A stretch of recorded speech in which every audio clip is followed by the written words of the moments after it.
Howdy. It is hot, and it's Friday, May 19th. And I think I mentioned in emails that we have a water meter finally.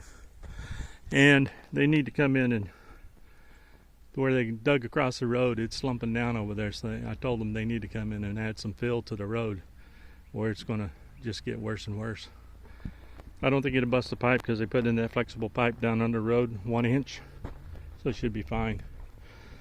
But what I've got here, I came down about 18 inches off the meter. I teed into it over a little bit and up. So I got a 1 inch pipe, schedule 40, feed me a faucet. Then I get a little Y on there so I can hook a hose, and then I can fill up a bucket or jug of water or whatever I want straight down. And it's high enough off the ground to where I can fill up a 5-gallon bucket and not worry about clearance and whatever else. Now, we're playing with aggregate on these stones, and here we were going to put that where we haven't sealed these yet, and sealing them makes them real colorful or whatever. Once I get it, I'm going to let them cure up for about a week or whatever, then seal them. You know, when I get I got 2 more blocks to make, and then when they get cured for a few days, I'll seal all 5.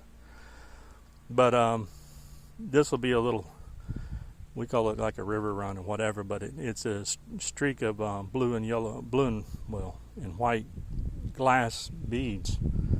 But we thought they were solid all the way through, but they're not, which is kind of disappointing.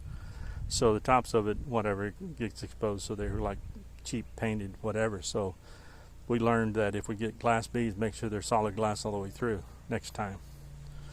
And then you wash off the surface and you get a nice aggregate surface that that's not slick.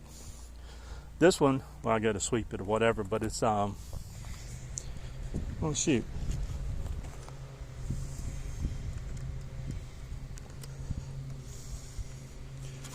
Let's see what we can do. You can see the aggregate exposed. We put that aggregate, the larger rocks, river rock, in there as the concrete was setting up. That's what it looked like when it's got sealer on it. We'll get it all cleaned off and stuff. And it's non-slick surface. This one came out a little bit better, I think, because the aggregate shows up much better than this one. And then the next block's going to be kind of a trick, the next 2. But my plan, because I got a stump right there, and I don't really have anything good to dig it up with, but it's low enough to where I'm going to put this frame right up against this other block, and you can see, well, it'll be spaced a little bit more, but what I'm going to do is take my saw. It's too bright out here, I can't hardly see where my hand is, but I'm going to saw a flat on that stump and then notch it out down about ground level or so with my little bow saw, which is good for this because it's just a small amount of sawing, and it'll be notched right there, and the step will just fit. And then on the other side, I'll have a little bit wider gap than I have over there.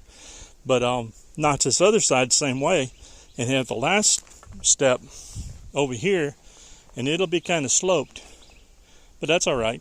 It's going to be non-skid, so it'll be kind of sloped, probably in there somewhere. And when I get those poured, then I'll be able to step from this glauconite right here, which is not muddy and never gets muddy, right over onto the step, and then go out and get water whenever it's all muddy and grimy and all that kind of mess. So it'll be something like that when I get done. So I'm just going to play around with that stump. Instead of trying to fight it, I'll just notch it out a little bit and work with it. If it ever rots out, fine, I'll just gravel it in. Okay, next project is the walls. Yesterday was the first real good day that I could walk anywhere out here without getting platform shoes with this caliche building up and stuff. You can see how it cracks out here or whatever.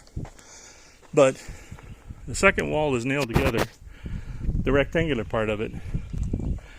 And I got to put a slope on it to match the pitch of the other side. And it's still up there. And you can see it. It's a 312 pitch. Now, I was talking about this hinge point right here.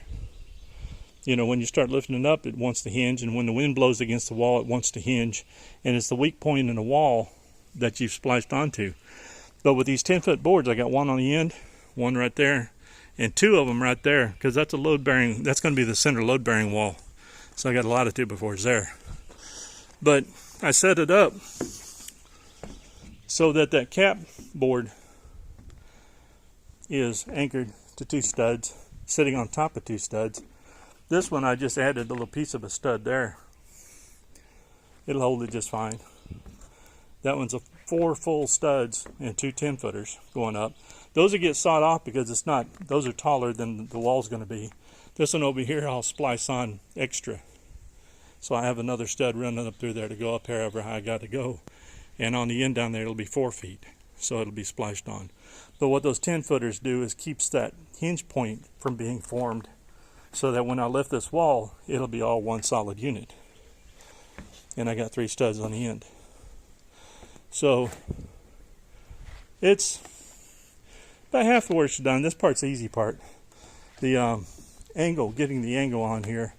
I use one of those 20-foot boards, lay it down and get the angle right. And then I use 2x4s, the 10-foot 2x4s, and splice them together. Kind of like I did up there. You can see you got a cap board up there and it comes down and I got it spliced in the middle there. And then a second board coming on down. And then I got to do a real shallow angle there on the end, a little bevel, to get that angle like that. So that's where we are, and it's hot, but it's dry enough to where I can start working again. So right now, I'm going inside and staying in the shade until about probably 4. Then the shades, those trees will bring shade over pretty quick. They're pretty tall. And this gets shaded really nice around 4. Then you can work out here pretty slick up until 7, something like that. And that's basically about all I can do anyway before I get all wiped out. And I'm getting in better shape, but you know, I'm not no farm boy or whatever. I can't work daylight to dark out in a peanut field like a lot of my relatives did. So that's where we are. And I'll talk to y'all later. Have a good one.